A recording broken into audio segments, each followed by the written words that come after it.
welcome to the Reparations in Action White Lies Shattered series live webinar, part of the February member drive for Black Power 96.3 WBPU LP St. Petersburg. Please like this live stream and share it widely. My name is Jamie Simpson. Reparations in Action is a program of white solidarity with Black Power. Welcome to everyone tuning into this special live episode of the White Lies Shattered series of Reparations in Action. We are coming to you live today on Facebook, YouTube, and simultaneously broadcasting live on Black Power 96.3 WBPU LP St. Petersburg as part of the February member drive of Black Power 96. And we are deeply honored to be here today in solidarity with Black Power 96, whose motto is not just explaining the world, but changing it. So today we are standing in solidarity with Black Power 96 and with self-determination and democratic rights for African people, which are coming under increasing attacks as the crisis of the colonial mode of production enters into a deeper and deeper state of crisis itself.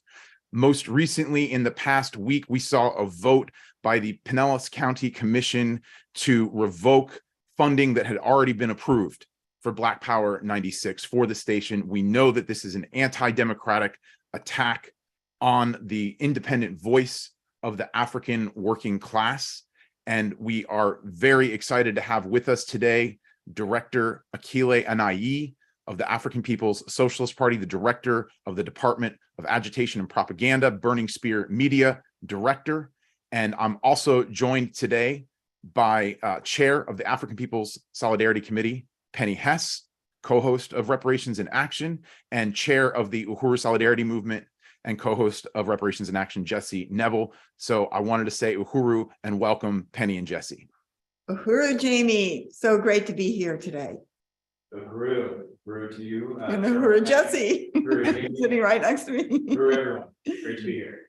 We're really excited to have you on. We also are honored to be joined by Uhuru Solidarity Movement member Brendan McCoy there in St. Louis. Jesse, Penny, and Brendan are all joining us from St. Louis. Yes. I'm joining you today from St. Petersburg, Florida, as is Director Akilé Anai. So Uhuru, and welcome to Brendan. And I want to, as Brendan comes on, I want to let everybody out there also know that you can help us raise resources for this radio station, which is come under attack, by going to blackpower96.org/donate. We want people to do that throughout the show today, contribute generously to the independent voice of the African working class. Our goal today is at least $700, and we know we can go beyond that. And I see Brendan is on now. Uhuru, and welcome, Comrade Brendan. Uhuru, thank you for having me. Absolutely. Great to have you here. And, before we go on, and we want people to continue to go to blackpower96.org/donate. There's a couple of other ways you can contribute too. You can mail checks to the radio station. We'll get you, it's 1245 18th Avenue South. More details about that. We have a Cash App too, if you want to go to that. I'll get over to that screen so I can give you that information in a moment. But I wanted to see if we could go now to a clip we want to play before we introduce Director Akilé, because we understand that this attack of the revoking of funds that had already been approved for Black Power 96 by the Pinellas County Station happens in a context of state attacks, of U.S. government attacks on the Uhuru movement and on the self-determination programs of the Uhuru movement and the nonprofits it leads, such as Black Power 96. So are we ready to go to that clip now?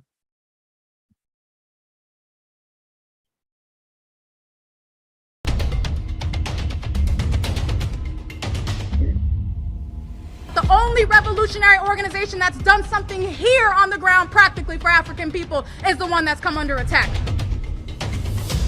Institution that offers a community radio station, a newspaper, a commercial kitchen, an Aquaba Hall rental space, and community office for our organizers. That was the building that has come under attack.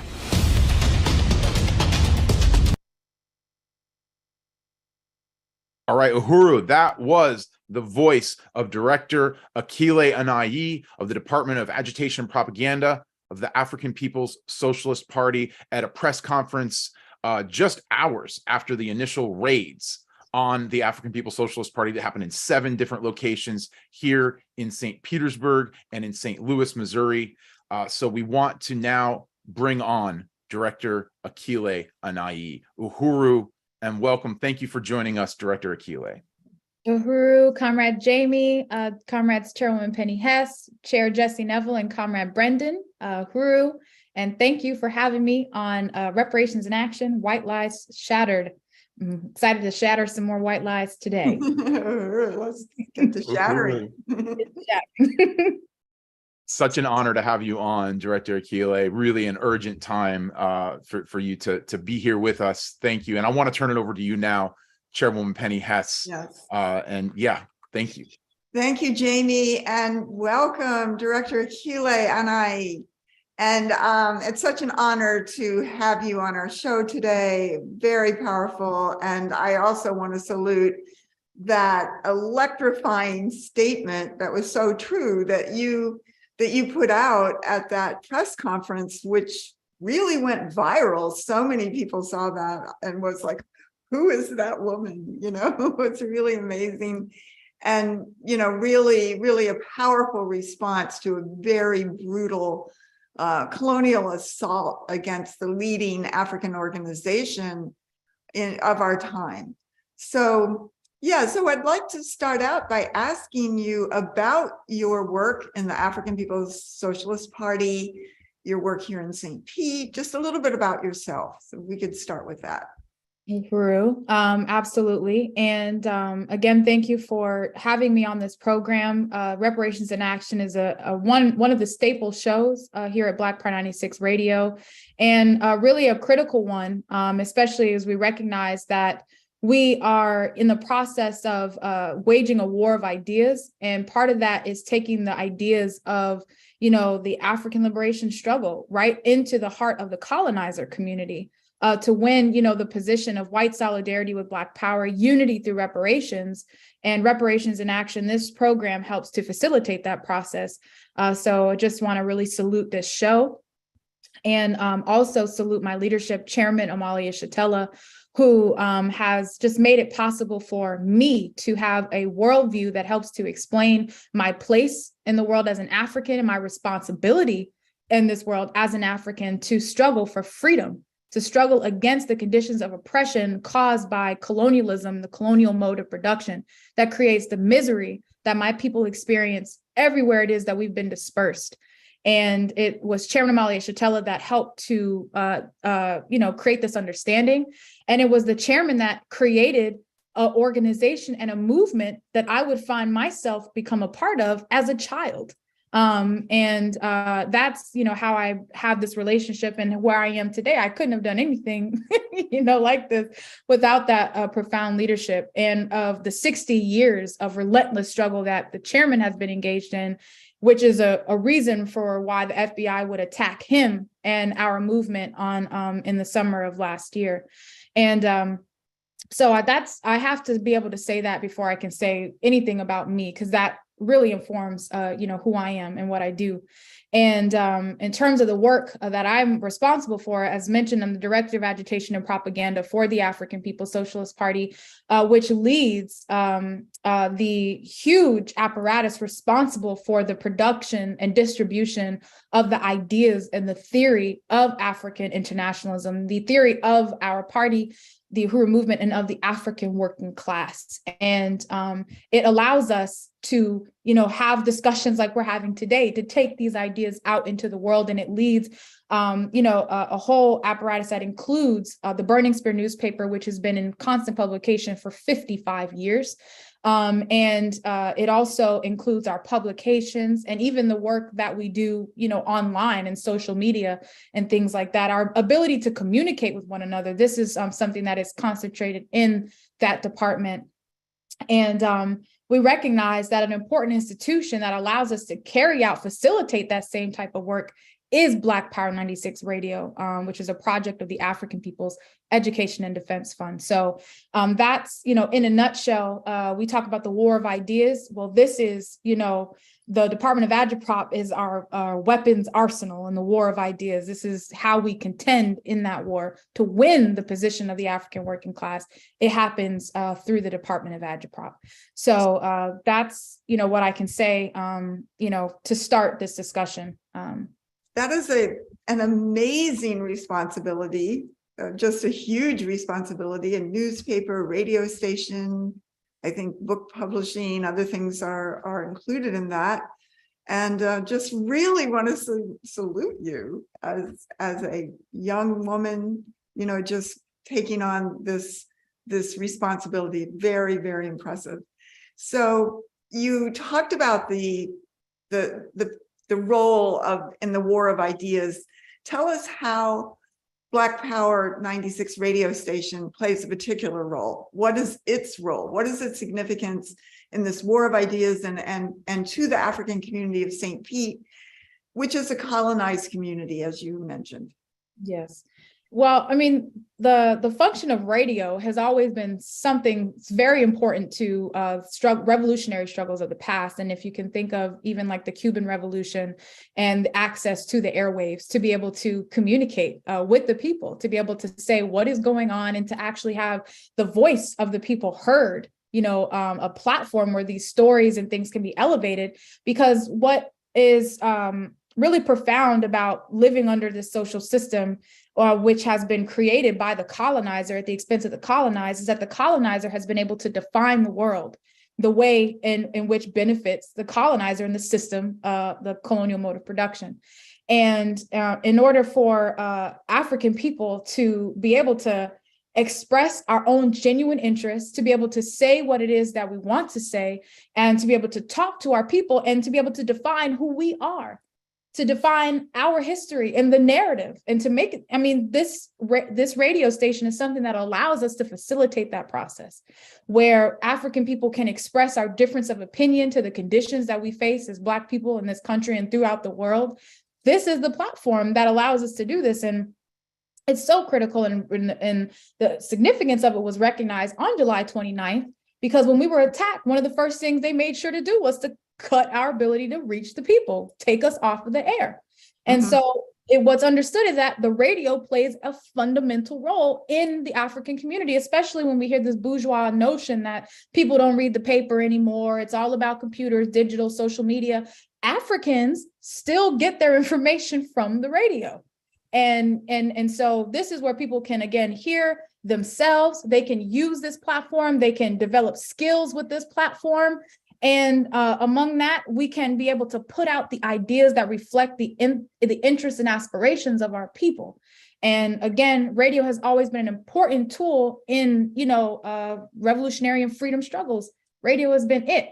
And so, Black Power 96 helps to facilitate a process where we can communicate with African people, especially here in St. Petersburg, Florida, which has this incredible history of African resistance. It is the birthplace and stomping grounds of Chairman Amalia Shatella, and a real birthplace of the Black Power struggle in a certain kind of way right here as well. So profound history that is able to be articulated on this radio station. And, so this is, among other things, what Black Power 96 is responsible for, and African people for 6 years, and people listening to this program who have supported this radio station for 6 years have been responsible for keeping us on the air by making those contributions, just like you're doing right now. And so, I can leave it there. Yes, it's powerful, and it's such a unique station. And you talk about the war of ideas, and also the incredible culture and music and other kinds of, fronts of African culture are there. And it's such a powerful station. And just tell us really quick about your manager, Eddie Maltzby. Yes, when you say a unique station, we also have a unique station manager, as in you can't find a brother like him anywhere else, so we got it. We won it. So we have, I think, the best radio station manager on the planet, if I do say so myself. Mr. Eddie Maltzby, who is the Florida Blind Boy, the world's best DJ. And as stated in the name, he is 100% blind, but he leads this station and provides so much to it, that I couldn't even possibly fathom in terms of the creativity and everything that really gets unleashed through his leadership in that radio station. He constantly reminds the people that he started out in the streets of St. Petersburg, Florida, playing guitar, singing on the corners. And but what he also reminds us is that he listened to Chairman Amali Shatella, that he heard him growing up. And so when he heard that this movement had a radio station, Black Power 96 Radio, he said he had to get in there. He had to figure out what that was all about. And so he did 6 years ago. It's never looked back since. And the station has grown tremendously, under his leadership. So that's powerful. Yeah. He is absolutely a treasure. Yeah. So let's just talk quickly before we go into these current attacks on this totally unique and powerful radio station. In your press conference, you addressed how the colonial state attacked the programs and the Uhuru House, the whole Uhuru House and the radio station, serving the African community, along with Chairman Omali Shatella's house, Deputy Chair Onizane Shatella, and how the party and the chairman have waged this powerful fight back. Just talk a little bit about what happened and how this is being taken on right now. Yes, July 29th, as we stated, was the time where the colonial state carried out, I think, the most obvious of attacks. And I say obvious because it's important to understand that for the 60 years that Chairman Amali Shatella has been involved in the struggle, and for the 51 years of the party's existence, we have always come under attack by this social system in one way or another. I mean, there has not been a period of our existence where we have not had to struggle tooth and nail. And so this most obvious attack carried out on July 29th with a military style attack with flashbang grenades at 5 o'clock in the morning in St. Louis, Missouri, where the chairman and deputy chair and where our work is headquartered, the Black Power Blueprint work, our solidarity movement and center, there is under attack at 5 a.m. And it's a simultaneous pre-dawn raid. And one of the things that's really important to know about that too is that they did it in a strategic fashion to cut each other off from one another so that we could not, be able to communicate with one another as this is happening. So they come at pre-dawn where they expect people to be disoriented and asleep.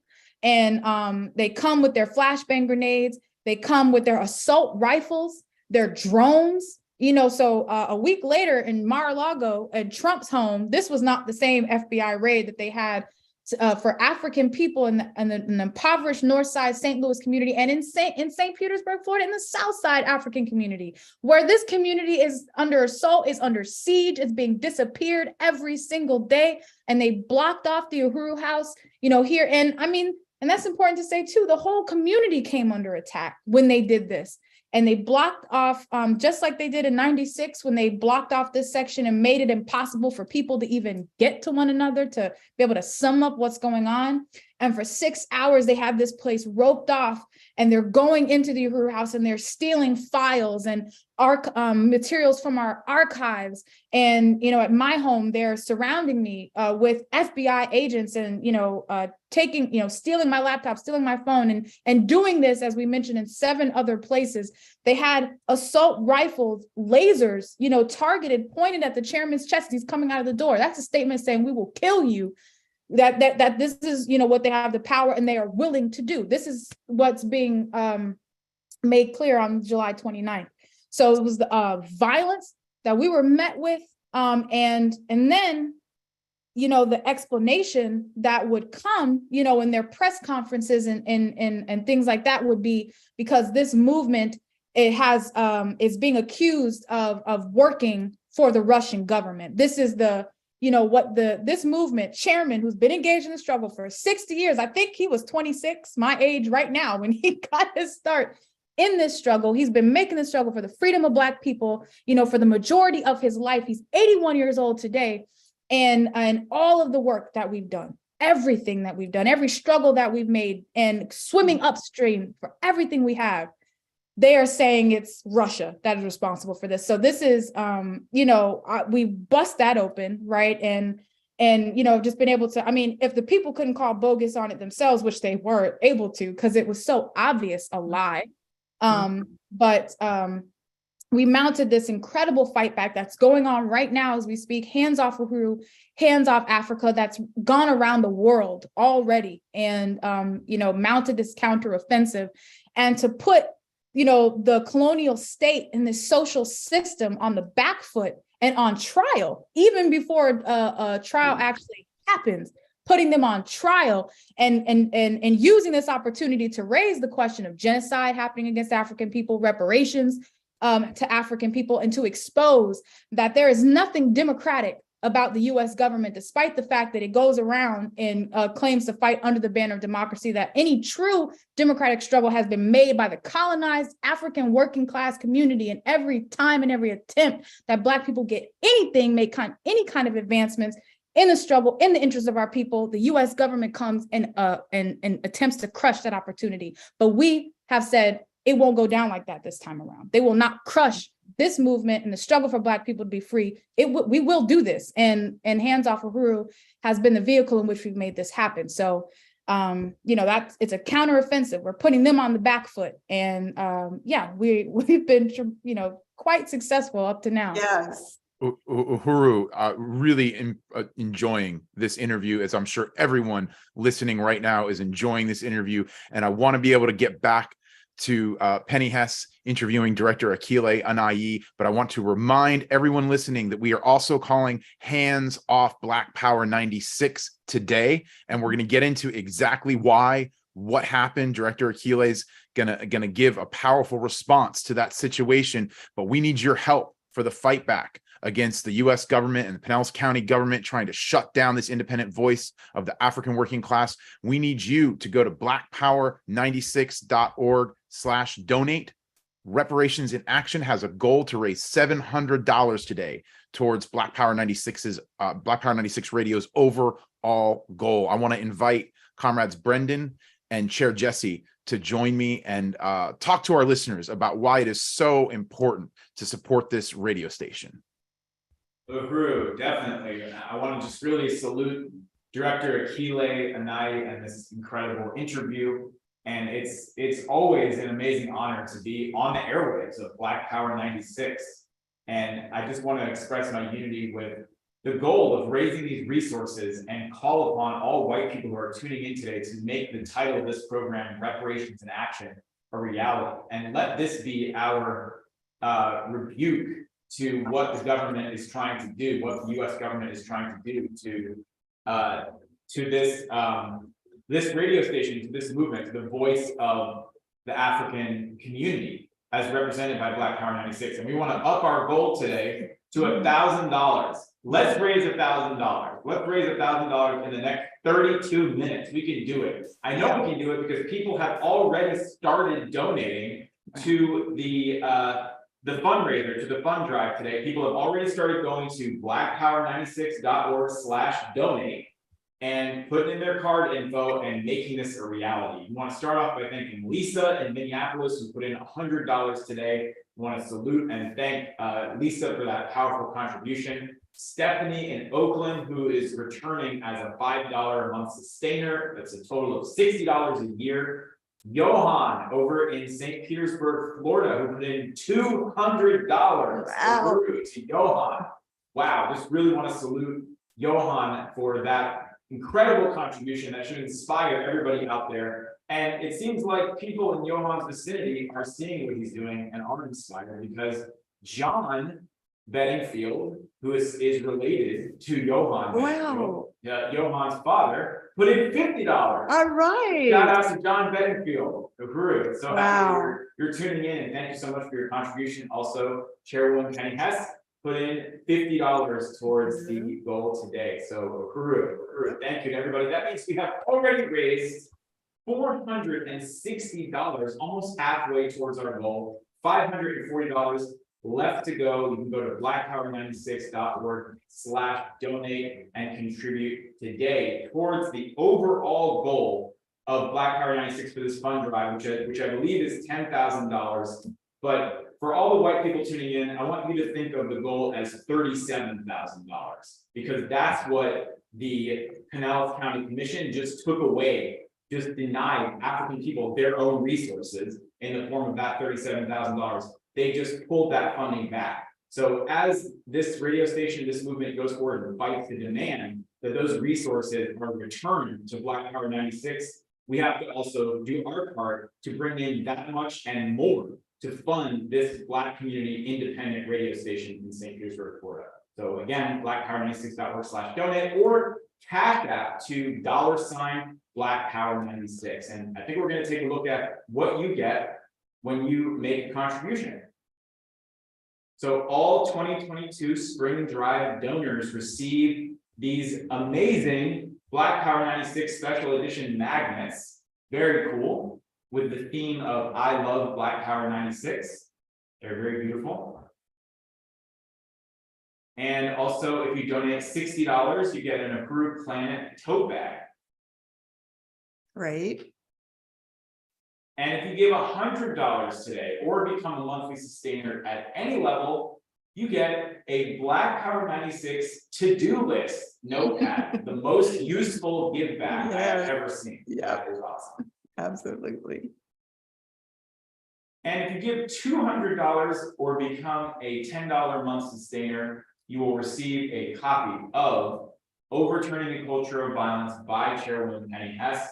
This is a must-read book of African internationalist history using the understanding of Chairman Omali Capella to sum up the history of colonialism and the way forward under the leadership of the African working class. So here we go. Give $300 today or become a $25 month sustainer.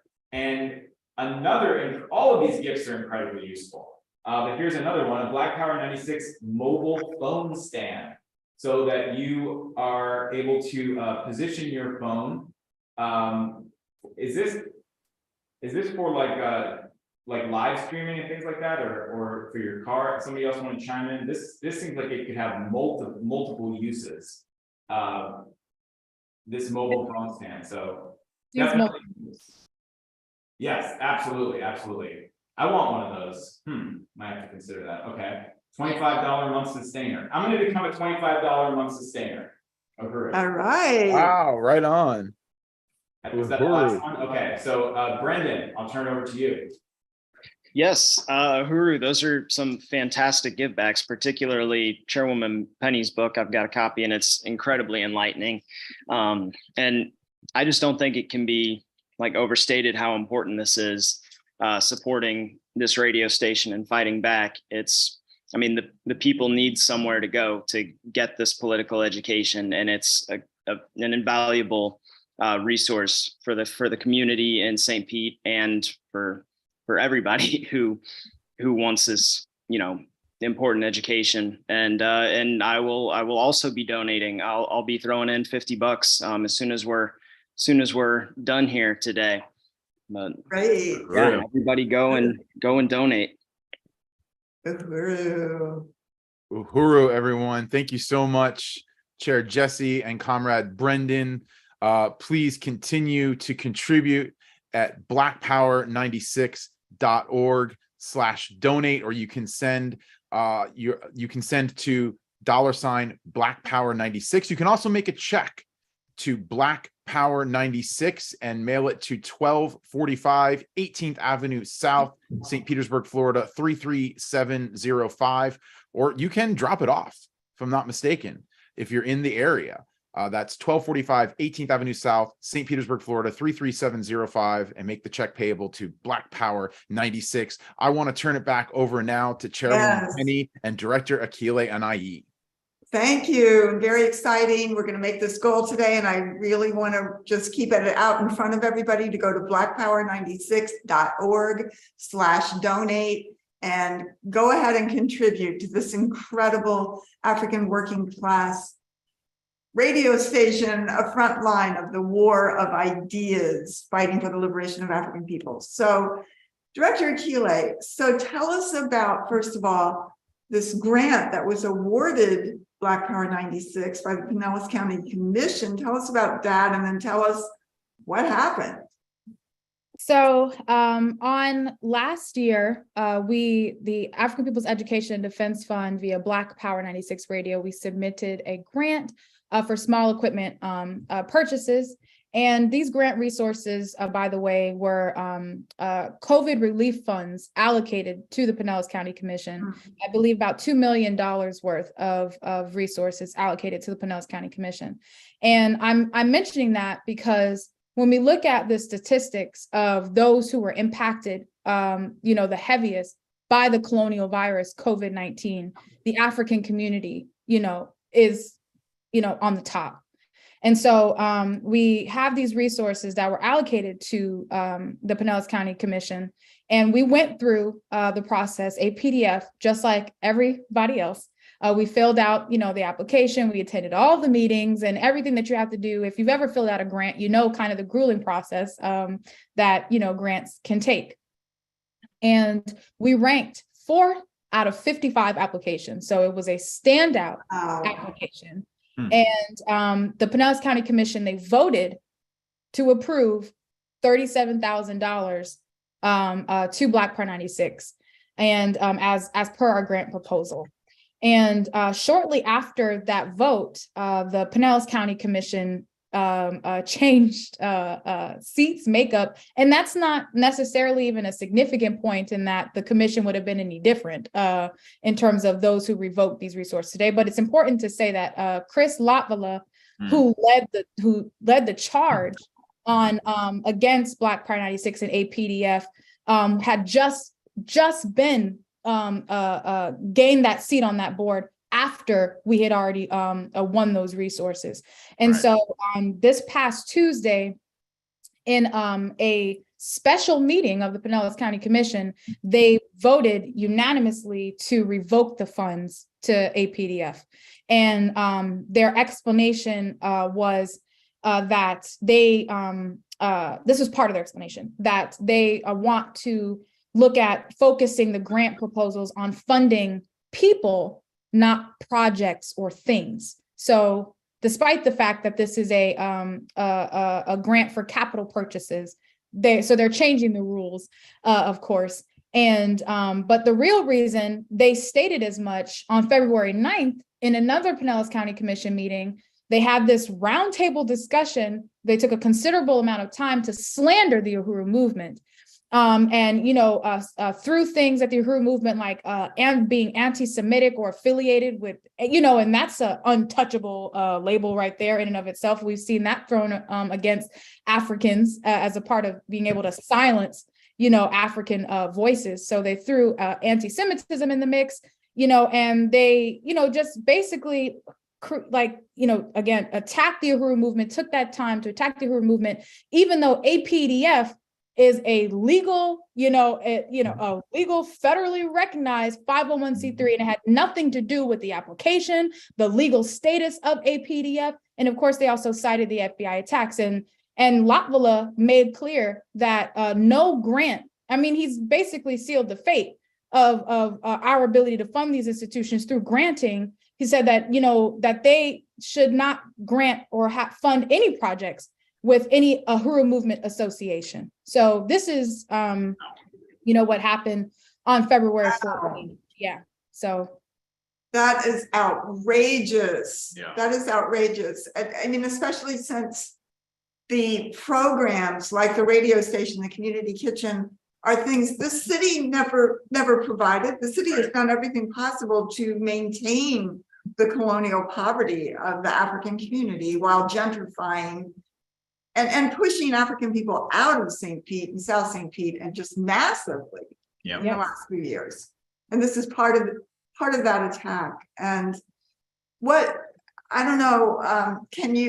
was the grant for equipment? I think I heard. Yeah, it was for equipment, small equipment purchases, but that would it wasn't just about making, upgrading equipment or something like that. It was about having the tools necessary to be able to facilitate, people coming into the studio to actually, work and do different types of project, learns different skills like audio editing, engineering. These are the kinds of things that we would have, but also the equipment that makes it necessary and professionalizes our processes, allows us to produce, more PSAs, provide more service alerts and things like that on the station, which are things that we had been doing already and providing for our community. So this would improve our processes and allow more Africans to come in and get the training, in these different areas, which is something that is not afforded to African people on a regular basis, to be able to have and go, I can be an audio engineer in my community,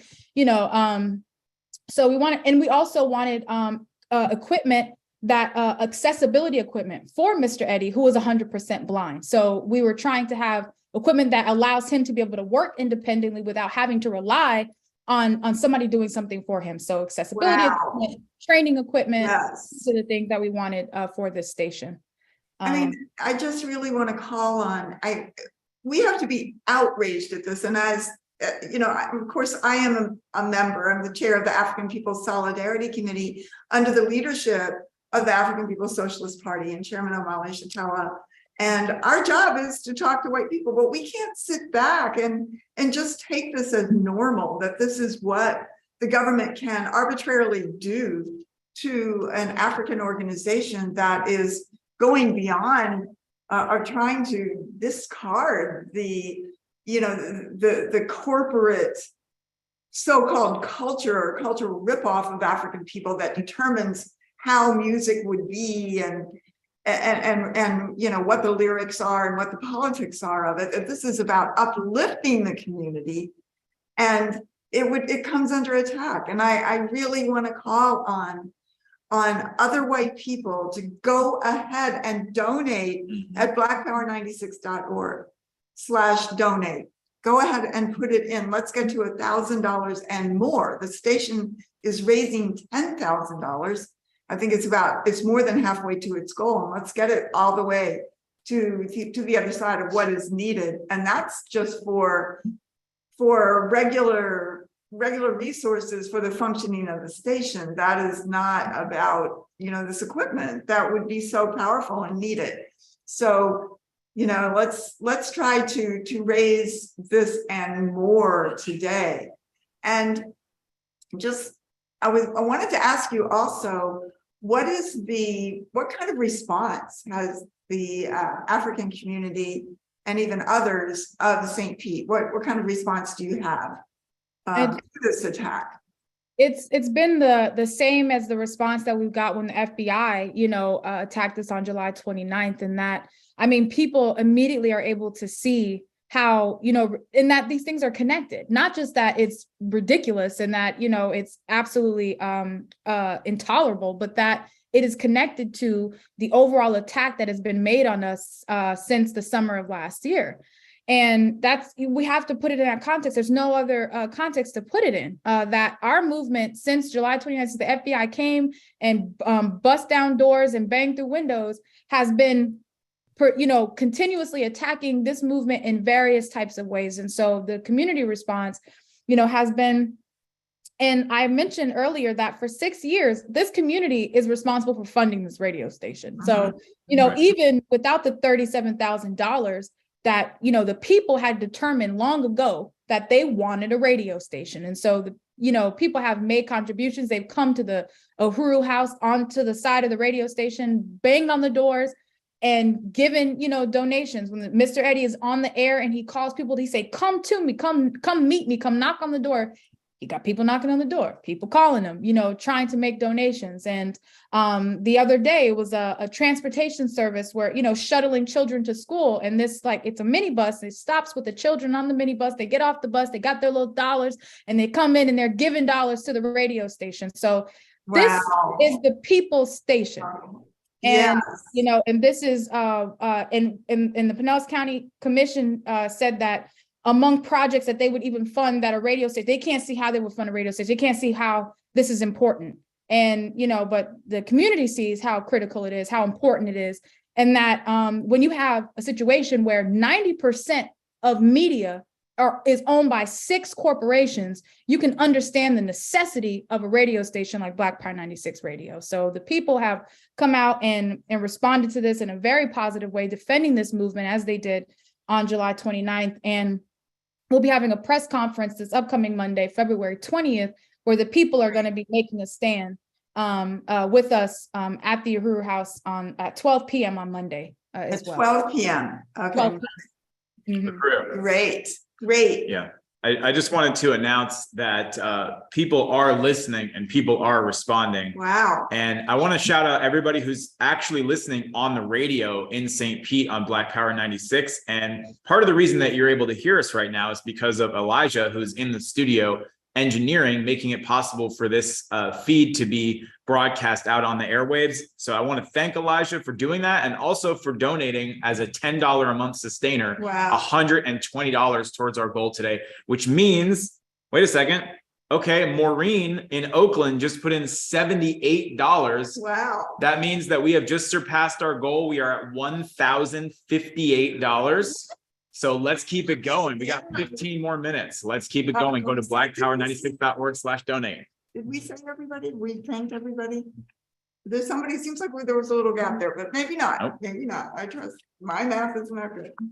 So, well, that is so exciting. And let's go on. Let's go to 1,500 and more. Yes. And keep coming in, keep coming in. We've got to fight back. And this is our way to say we stand for the right of African people to have their voice, to have the the voice of the African working class represented on the airwaves.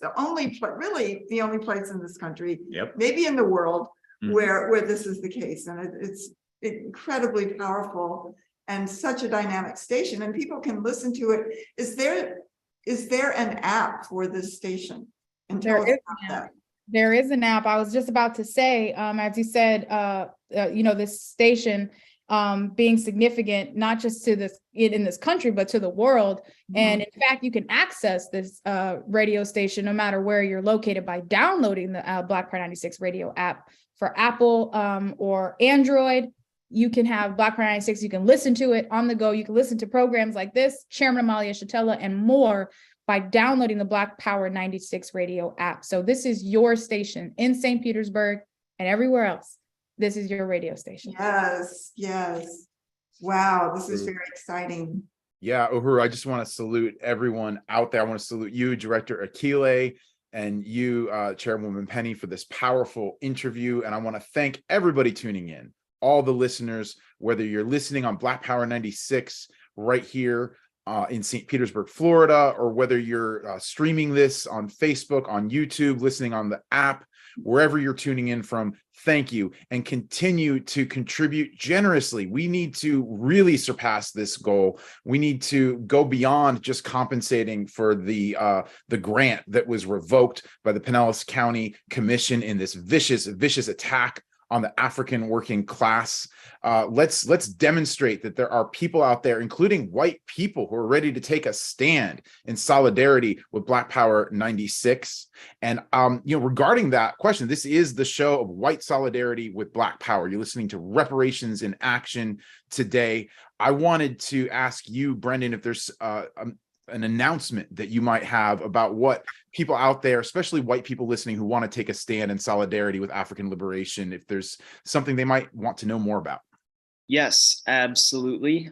Just want to let everyone know about an exciting event the Uhuru Solidarity Movement will be having this March. So March 11th and 12th, we'll be having our national convention, and that'll be where I'm located, right here in St. Louis, Missouri. We've got a stacked program this year filled with political education and culture.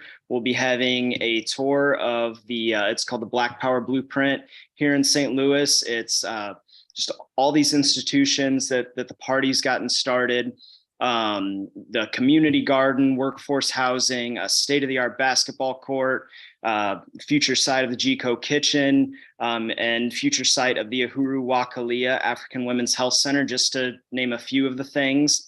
We'll also be having some workshops that'll help people who who want to get involved, but they don't really know how to go about it. We'll be having some educational workshops to kind of teach people how to fundraise, how to do outreach, how to build your own branch, wherever you may be.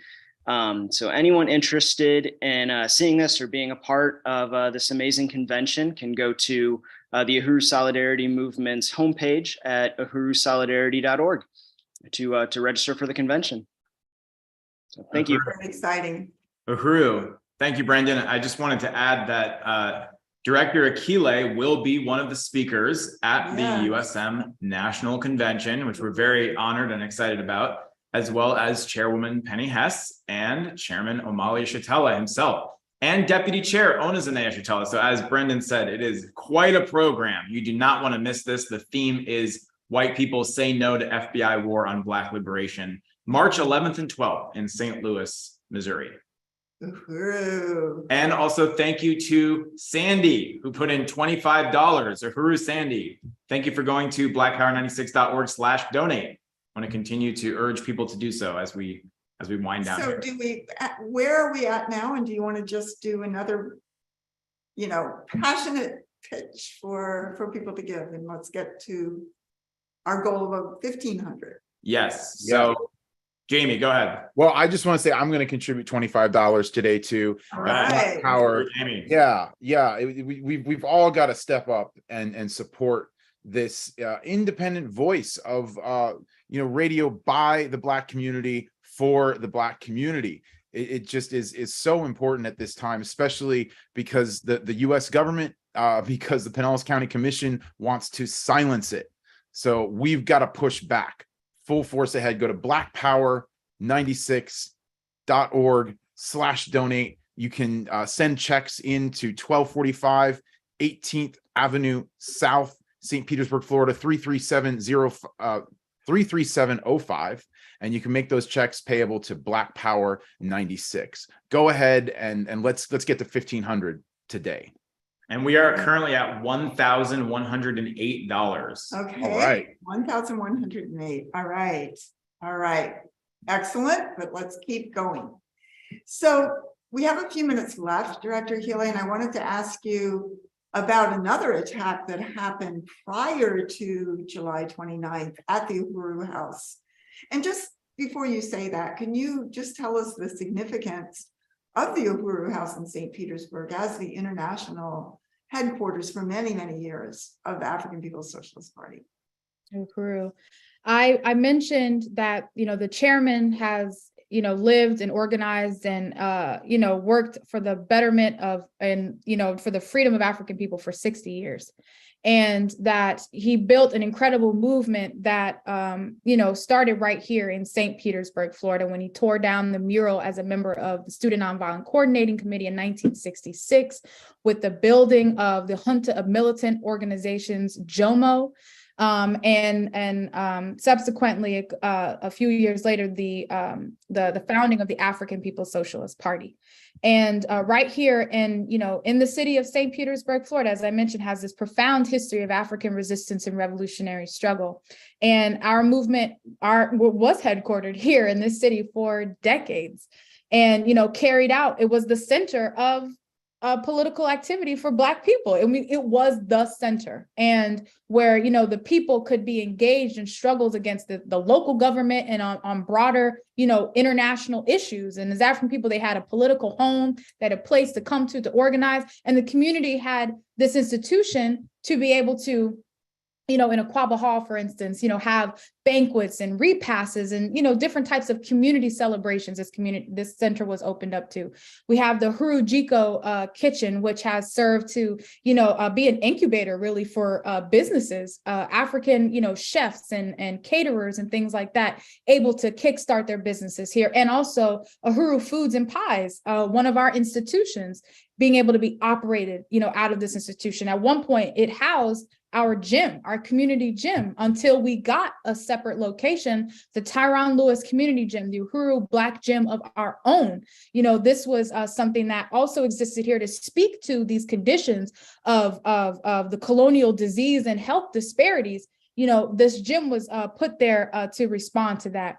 And in most recent years, we have Black Power 96 radio. So this has been, a beacon, a center for African resistance, African struggle, and organizing. And it's not the first time. On July 29th, when we were attacked, it's not the first time that this Uhuru House has seen a military attack made against it by the colonial government. And it happened in 1996 when after they killed 18-year-old Tyron Lewis, the St. Petersburg police killed 18-year-old Tyron Lewis, and this city rose up to defend Tyron Lewis on October 24th, and again on November 13th, when during a community meeting that the Uhuru movement regularly coordinated each week, when we were discussing the non-guilty verdict of 2 killer cops who killed this 18-year-old African, we were simply having this community meeting, and the St. Petersburg city government, through the police, descended on this building. And they used every ounce of tear gas that the city had in its possession. It used it on this movement to trap people inside the Uhuru House. They tried to basically gas the chairman and assassinate him and other leaders of our movement and members of this community. And they tried to set the building on fire. They had 300 military forces from the St. Pete police, from neighboring police institutions, 300 cops armed and against this community. The tear gas, trying to set this building on fire, a police helicopter, all of these things. But the community rose up and they fought back, and we won, and we pushed back 300 police officers. We shot down a police helicopter. This community did that. And, and this is the part of the courageous and, history of African resistance here in this city. So, this is really, really important to understand what the Uhuru House has represented all this time for African people. Yes, and something happened on earlier in the month of July. Talk about that, and also that a neighbor, an African family, tried to put it. So talk about that. Yes, on July 2nd, the FBI, we're convinced, conducted their dry run for July 29th. 27 days earlier, somebody pulled up in broad daylight in the parking lot of the Uhuru House and got out from their trunk a military grade flamethrower. You can't find this at your regular hardware store. You come out with a big military grade flamethrower and proceeded to torch the red, black, and green flag, this huge flag that we wave over here that, if anything, serves as a symbol of pride and resistance, because African people are being disappeared from this community by this government. The government is carrying out, the removal of African people. And that flag represents our resistance and saying, we are going to stay here. We're going to fight, to be here and organize in this community. So this person torches that flag. And then, interestingly enough, it was an African man who they quoted saying that he burned the flag because it represents division and socialism and these kinds of things. I mean, this is, what they said this person said. And then, and also in an odd manner, this African, who we know with the colonial prison systems, we're hit, slapped with the charges that try to put us under the jail. And in this case, this African got criminal mischief. So it wasn't arson, it wasn't a hate crime or anything like that carried out against this movement in an attempt to really burn this building down, because that's what it was. It wasn't just burning down the flag. If he would have got away with it, he would have burned the building down and anybody who was in it at the time. So, and so this is, something that is also unusual, that an African would, get criminal mischief and walk free as a consequence. No further investigation on that. In fact, the only investigation that happened was that came from this movement. Yes. And so that's what happened 27 days prior to the FBI attack on this building. And a dry run, as you say, a dry run to just see what kind of response would be there and what would happen. And really outrageous. And I again want to call on everybody that's listening, especially from the white community, to go to blackpower96.org/donate. Let's make this goal today. Let's make this goal. We're overshooting our goal. We made $1,100. That's really salute everybody who gave. Let's get to 1,500. You can continue to donate anytime after this is over, et cetera. So I know we're coming to the end of our time. Yeah, we've got like 30 Just seconds really- left. Okay. I just want to thank Ann in Waterloo, Illinois, who put in $25. Shout out Right on. to Ann. And also prior to this show today, we want to thank longtime Uhuru movement supporter Redbeard for his generous contribution to Black Power 96. All right. Uhuru, I want to thank you, Wow. Director Akilé, for An honoring honor us to with your have you. presence. It was powerful. So Really powerful. Thank you. inspiring.